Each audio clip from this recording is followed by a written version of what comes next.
Formula ఈ car race కేసులో కేటీఆర్ కు ఏసీబీ నోటీసులు ఇచ్చింది. ఈ నెల 28న విచారణకు హాజరు కావాలని ఆదేశించింది.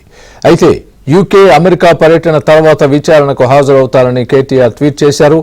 రాజకీయ వేధింపులతో కేసు వేశారని, విచారణకు సహకరిస్తారని కేటీఆర్ స్పష్టం చేశారు.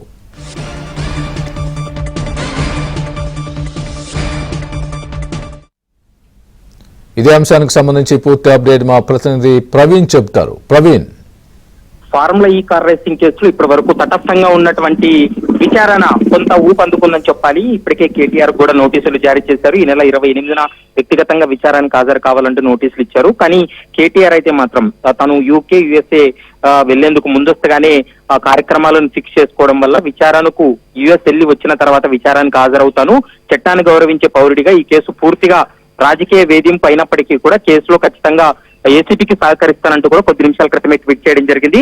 మరి ఏసీబీ ఇచ్చినటువంటి టైంలో ఒకవేళ విచారణకు హాజరు కాకపోతే ఎలాంటి చర్యలు తీసుకోబోతున్నారు, మరి కేటీఆర్ 28 వస్తారా రారా అనేది మాత్రం కొంత ప్రశ్నార్థకంగా మారింది.